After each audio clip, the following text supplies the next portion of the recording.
Waterbending is a powerful skill in the lands between that can cause tremendous destruction, but for some waterbenders that isn't enough, and these have gone a step further to master the forbidden arts of bending blood. I say forbidden because the implications are grave, and bloodbenders are naturally the most reviled mages. Long ago, the inhabitants of Bikini Bottom and the lands between lived in harmony. Then everything changed when the god of destruction attacked, which in turn caused an interdimensional rift, causing the main characters of both dimensions to be swapped. Now only Spongebob could put an end to these cosmic disturbances, but when the world needed him the most, he vanished. But then 2 seconds later, he appeared again, Spongebob. And although his bubble-blowing skills are great and what he was best known for in Bikini Bottom, he has a lot to learn to become a full-fledged waterbender. Maybe even the legendary 1 in a billion golden waterbender, and maybe, just maybe, if truly necessary, even become a forbidden bloodbender, as blood, as you know, consists for a significant part out of water. Is it really possible that Spongebob will be able to do all of that? I believe so. I believe that Spongebob will save the world.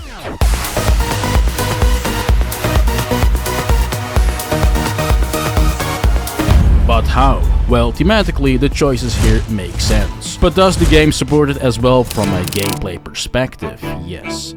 Very well even. Very well. So the 3 main aspects of the build tie very well together through Faith, because the highest damage dealing component of the build, the Bubble Shower, the Ash of War of the Envoy's Longhorn, has the highest scaling with Faith, naturally. So that aspect is easy. You optimize through this stat anyways, no discussion to be had there. But with the Staff of the Guilty, we can scale our sorceries through Faith as well, which is convenient for multiple reasons. The most important one is that it ties our different types of bubbles together.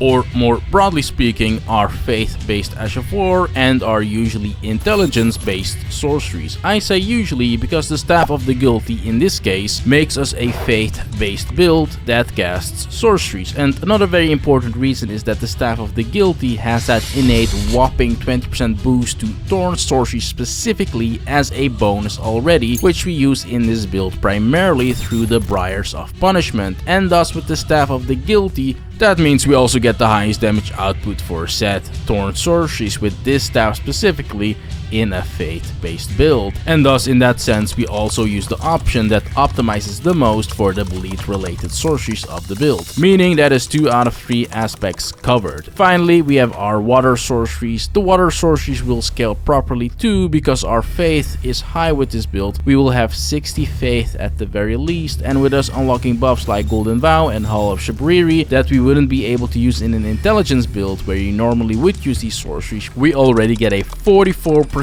bonus to damage through these buffs for our water bubbles as well, aside from the good scaling of going faith, because at 60 faith with a Staff of Guilty, that results in 271 scaling with our stats. That means then through set buffs we will get a scaling of 390, which exceeds even the Carrion Regal Scepter when you would have 80 intelligence, which is the best intelligence scaling staff in the game that doesn't have any trade-offs, and almost nears the Luset's Glintstone staff, the hardest scaling intelligence staff in the game, but which in turn comes with that penalty that makes you consume 50% extra FP. And aside from the faith-based buffs, you also can still use Terra Magica, the intelligence-based buff, to make things even better. So scaling-wise, with the faith-related bonuses, the water bubbles become very deadly through the Spongebob way and are in line with optimizing through intelligence. But with the added bonus of all the goodies of faith, and us being able to use one of the strongest weapons in the game, the Envoy's Longhorn and its golden bubbles, in combination with our water bubbles, which from a thematic perspective is everything we want.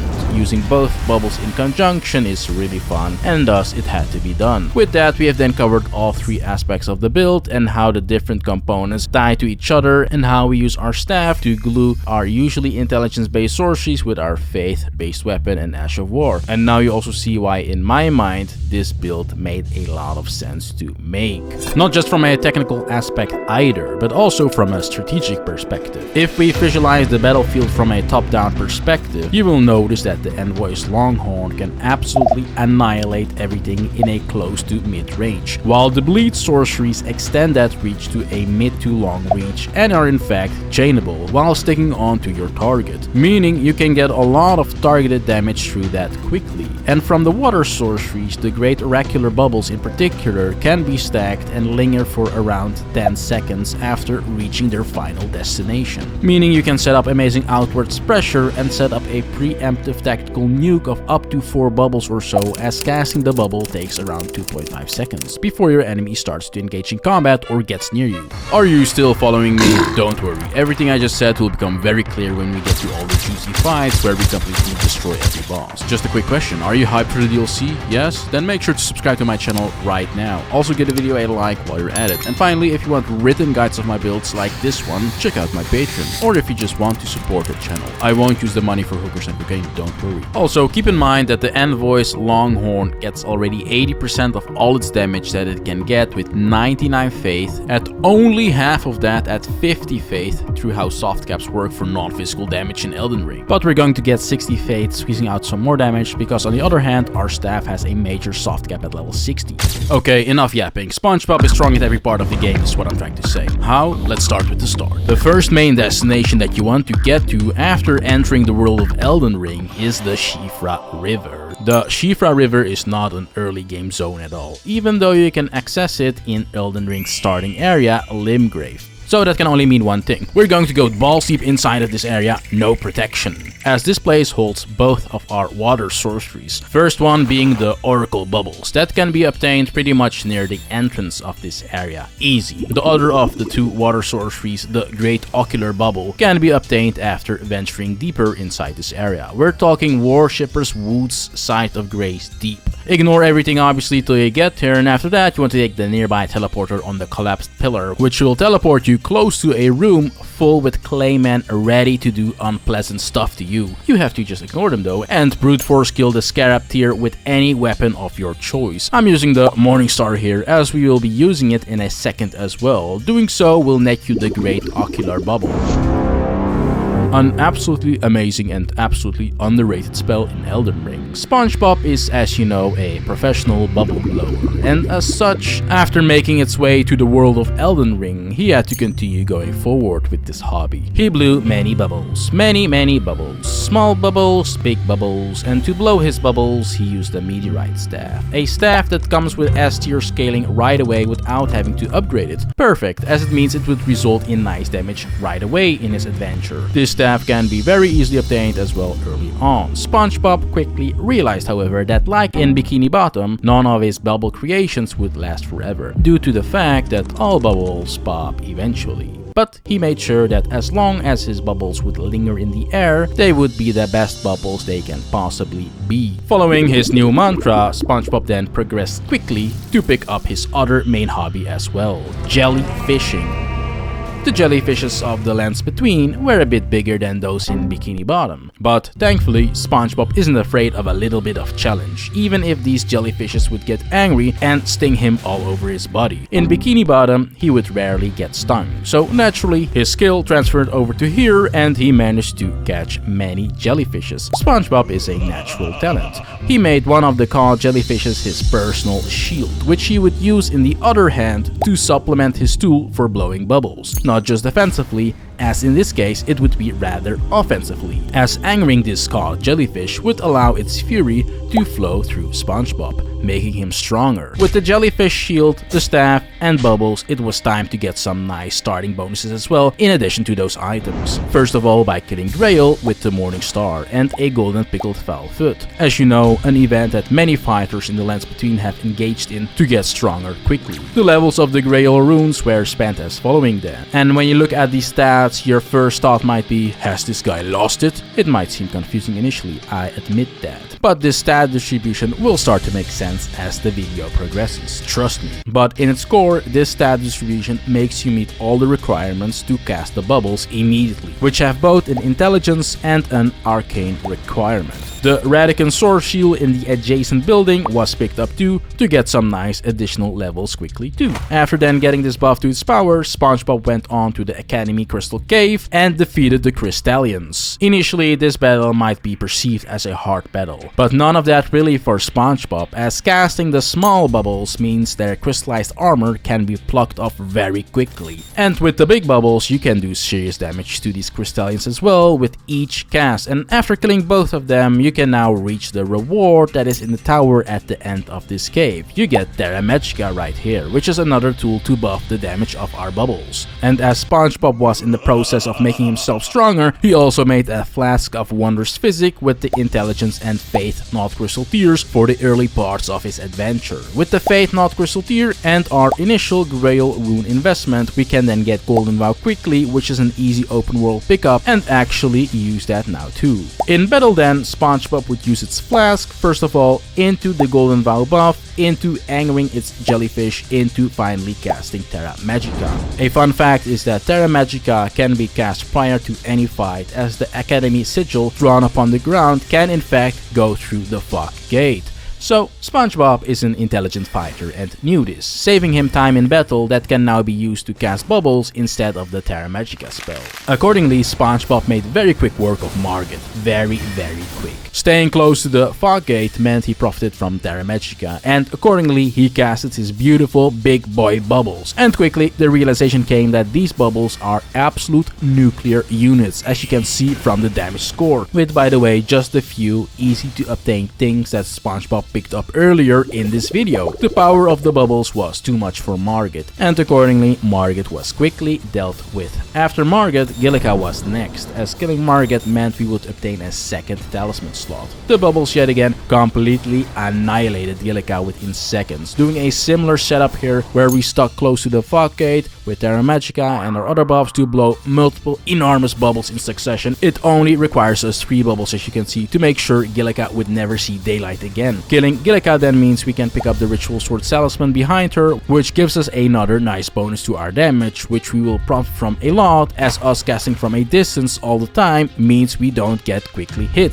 Then it was Godric's turn. The big boy bubbles did its job yet again. Spongebob blew them swiftly and with finesse, and when they made contact with Godric, it was like watching art. We didn't even have to move an inch from our starting position pretty much to win this battle. You also now see that in addition to the great damage that these big bubbles do, is also that ingrained stagger that they have, slowing down enemies, whether it's a boss or a smaller enemy. This gives us great additional power in battle, as we can keep utilizing our distance to the target to get an advantage. Next on was the Radican Wolf then, and Spongebob quickly realized here that his usual bubbles didn't work too well from a distance. They were too slow when used like that, and their reach was not that great. So after experimenting, the only real use cases with the smaller bubbles seemed to be either when combined with the Great Oracular Bubble as a combo, which would in fact deal a lot of damage real fast due to all the pressure exerted by casting that many bubbles, or if the bubbles were cast in such a way that an enemy mob or boss would run pretty much through all of them, which the Radican Wolf did as well, since this wolf is a bit hyperactive. Ultimately, the Radican Wolf was killed with the smaller bubbles like this, but it required too much patience to get it off successfully, consistently, and Spongebob didn't really like that. He started thinking about ways to enhance these small bubbles and make them 100 times better. But in the meantime, he was still adventuring through the Raya Lucaria Academy, finding Moongrum on the way there as well, and he didn't really pay attention to Moongrum. He just casted a few of his big boy bubbles while making sure to go to his next destination. It was like he didn't want to waste any second here and move on to the next big target as fast as possible, and while he was moving, his oracular bubbles completely melted Moongrum. The next big target then was Renella, and something really weird happened during this fight.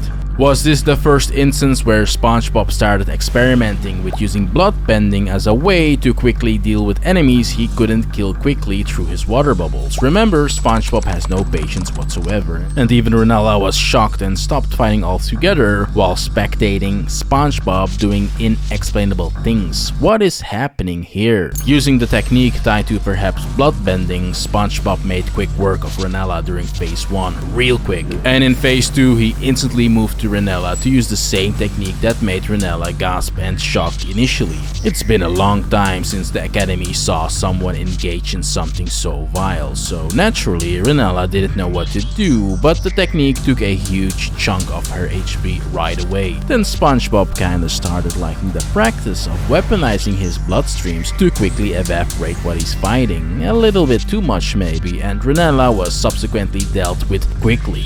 That 80% magic negation? Not today. However, the technique with the circular pattern was not good enough yet. The dagger was great, but Spongebob's own bloodbending skills were still just in their infant phase. Why? Well, the technique cost Spongebob too much health himself, and it required him to stand very close to his enemies as well. Two aspects that he didn't like that much, so for now he shelved his bloodbending practices until he could refine it. On the subject of his water bubbles though, he noticed that the big bubble spells are also an absolute excellent tool for stealth play. Yes, stealth play. Any boss in the world of Elden Ring that you can see from a distance without triggering their fight can be completely annihilated this way through just blowing a bunch of these big bubbles. By the time the boss then gets alerted, he will already have been hit with multiple big boy bubbles, and accordingly their damage that stacks, and that means they're pretty much dead. Spongebob can then use his smaller bubbles to top off the fight for the stylistic kill and to just flex a little bit. Now after the Renella kill we can get a third talisman, and I would use either the Graven School talisman or the Godfrey icon here to boost your sorcery damage output some more. But now with only 2 remembrances from Renella and Godric, we can already enter the capital to get our insanely overpowered golden bubble blower very early on. However, the Draconic Tree Sentinel is guarding the capital, as you may or may not know, but no worries, because you're going to annihilate him using my Spongebob Draconic Tree Sentinel kill tech. I've tested this method out many times, many times as you see, to come to a conclusive tech that allows you to annihilate this otherwise very scary horse guy very early on. The strategy goes as following as Spongebob. You see this little bush right here in front of the yellow flowers on the path to the weirdo on the horse? Well, that is your line to not cross. Stay behind it, buff up, masturbate, do whatever you need to do, and then it's time for a party. Just start casting your big bubbles, around 5 of them, start somewhere midway in the Terra Magica zone and keep moving up till you're at the top of the Terra Magica sigil, and after doing it like this, you will hit him with like 3 bubbles at the same time, and he will then get alerted when the 4th bubble will be almost there, but when the 4th bubble hits, you will have built up enough poise damage to stance break him, which is nice as this gives you a lot of room to escape. Basically, after you fully cast your 5th bubble, immediately go on your horse and run away as much as you can, enjoy the bubble hitting him from a distance as well, and then basically run, stay away from him till his HP bar disappears from the screen. After that, just wait till he gets back to his position. He might patrol a bit, but ultimately he will always get back to the same position as we just fought him, and in the meantime enjoy the view, I would say, till he gets his slowpoke ass back, and then rinse and repeat. Do exactly the same things as before, run away with your horse when your final bubble has been cast, and if you do it exactly like me, so very early on, then this is probably going to take you once more after your 2nd sneak attack, and the 3rd time is the charm, as they say, and you will get him. I didn't even do it perfectly, I missed a bubble as you can see here, but this method, the Spongebob way, invented by yours truly, is definitely very consistent in my opinion. And after you kill the Draconic Tree Sentinel, you will also get a bunch of runes, and just in general, with all the runes you've gotten from killing some of the early bosses like Renella, and now this guy too, I would prioritize your first runes basically to go all to 23 strength or 18 strength with the Radican Sword Shield and 18 faith, so you can actually equip the nuclear weapon that we will get in a second without having to rely on your flask too much. And said weapon is actually really close to the entrance to the capital, right near the East Capital Rampart. The Envoy's Longhorn, however, has a 4% drop rate, so get prepared to farm this weapon over and over, but that will just make it better when you get it. And especially in this case, because we're getting it very early through the Spongebob Draconic Tree Sentinel kill tech and our journey to the capital, and you will also be able to immediately equip the weapon right after you get it too, which is absolutely amazing. And after we get the Envoy's Longhorn, immediately go to EG to get it to +4, and earlier on when you picked up the Great Oracular Bubble, you probably also picked up the Somber Smithing Stone 5 in the same room, which means you can now already simply upgrade your weapon to +5 right away as well, and then go to the Celiac Crystal Tunnel with the teleporter in Limgrave and annihilate the boss right there. It's funny because I know people don't really like this boss, but with this weapon, oh boy, just look at this juicy footage. The Falling Star Beast gets absolutely annihilated. And congratulations, you now have a +6 Envoy's Longhorn very early on, arguably and also easily one of the best weapons of Elden Ring. After you upgrade your weapon, we're going to upgrade our Flask of Wondrous Physic. For this, you want to go to the northeastern part of Liurnia of the Lakes and kill the Earth Tree Avatar right there. And conveniently enough,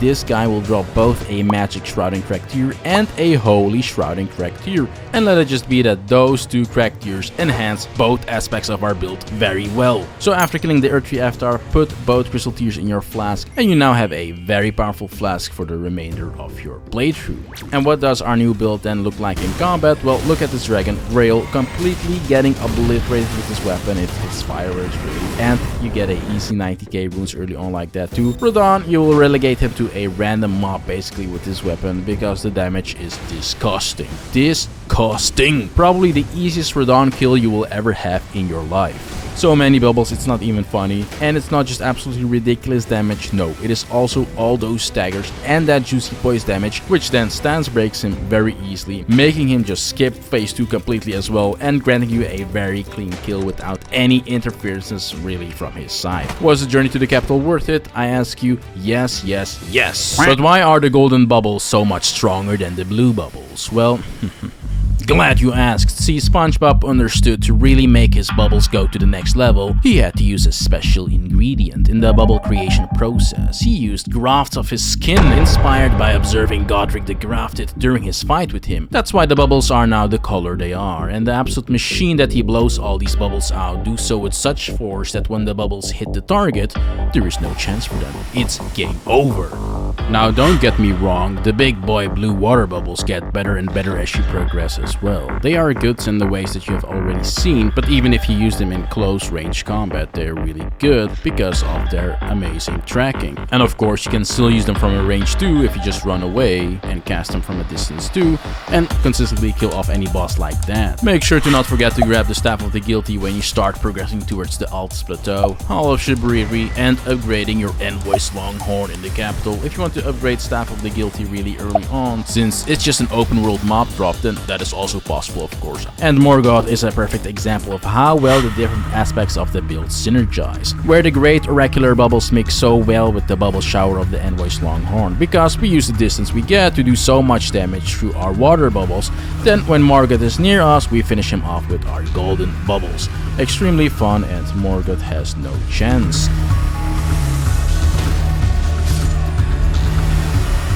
After that, we enter the areas of the snow. And you know what that means, right across the bridge you can pick up the Briars of Punishment spell as a welcome gift to this area. The actual good thorn sorcery of the game. Now, the Briars of Sin sorcery that we used earlier isn't worth picking up in my opinion, only maybe for optics, but it's not good for the earlier mentioned reasons. But Briars of Punishment on the other hand is amazing. It's a completely underrated spell because it has insane range, it staggers everything it hits, gives you good control in fights, and it procs Bloodlust from a distance. And in our optimized setup, it does really good damage as well. We can now also get new drip here. You can get the Envoy Crown, which boosts all of our golden bubbles with 15% extra damage, a very significant buff. And we now also use the Albridge Bracers and Rope that both give us that 6% extra damage thanks to the red crystals on this gear. And the Noble Trousers to finish the look. In this area you will fight the Fire Giant as one of the main guys, and this fight is a treat. We don't have to resort to our new bleed sorceries yet, because this is what peak performance looks like.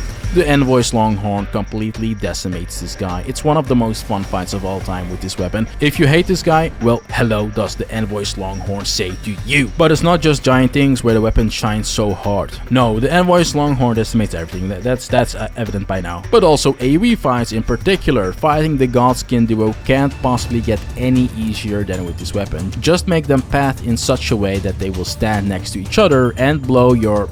yes, like there is no tomorrow. Again, it is not just the disgusting damage, it is also all these staggers. Look at the Godskin duo getting completely publicly embarrassed. The Godskin duo just gives a 404 error message in this fight. They just stop functioning altogether.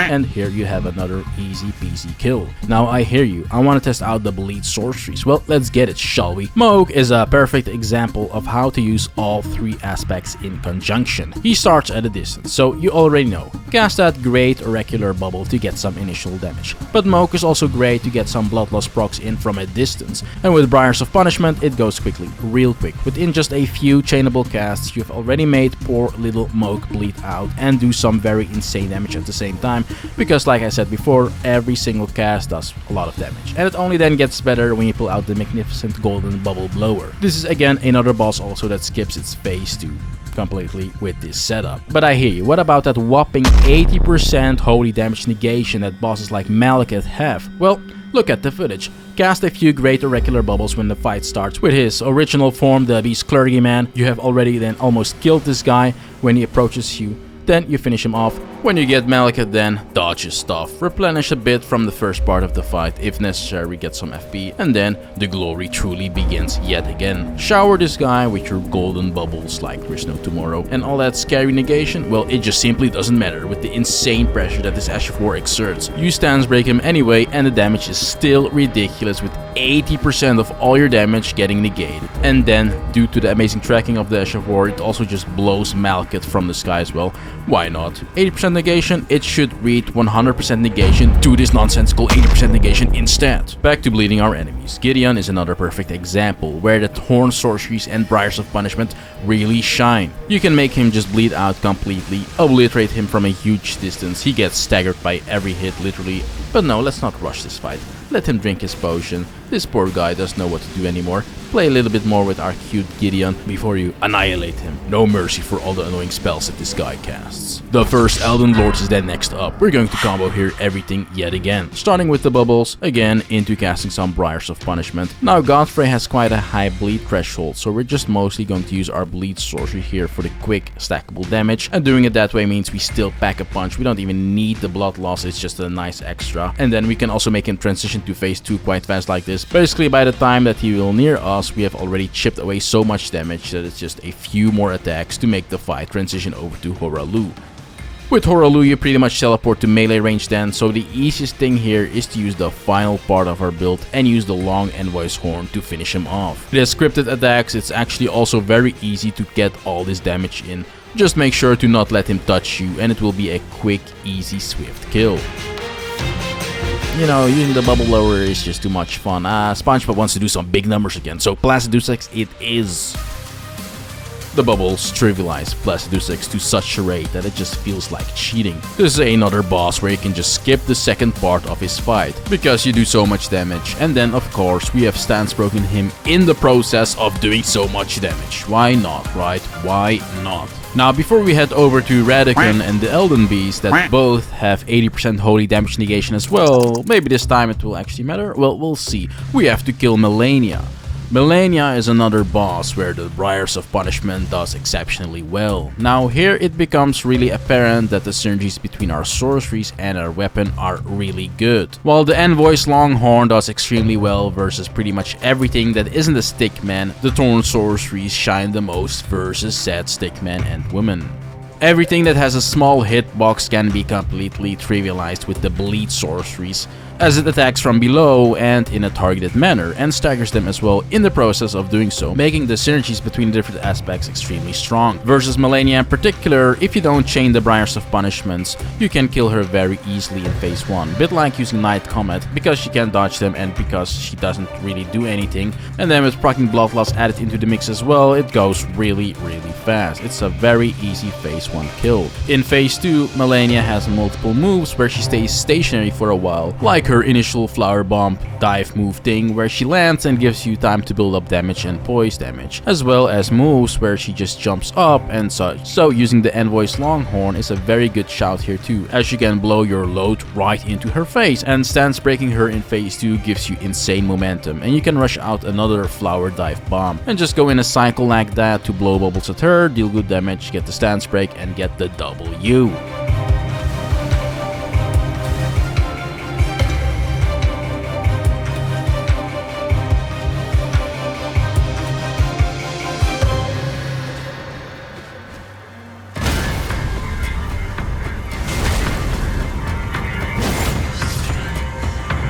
after millennia, it is then time to conquer the Elden Throne. Now that 80% holy damage negation, small arena, and Radican that has the ability to deny your ranged sorceries might initially seem scary. But SpongeBob is intelligent. He moved close to Radican to use his bubbles like that, and this is the way to do this fight with this weapon. Stand below him, blow your bubbles, he won't negate them like this, dodge his attacks, and you get actually really good damage for an enemy with 80% damage negation, and you then eventually will stance break him too. Radican has also a few scripted events where he stays stationary and gives you room and momentum to cast all your bubbles too. And this fight also shows why that 80% damage negation never really matters, because you shoot out so many bubbles anyways, and especially if you stand close to your enemy you will still hit a lot of them and do great damage. The only arguments I've ever heard against why the Envoy's Longhorn isn't considered to be the strongest weapon in the game is that it's holy damage, but the Elden Beast has 80% holy damage negation too. It doesn't matter. See, you have to swap the argument around. You still do insane damage with that 80% holy damage negation.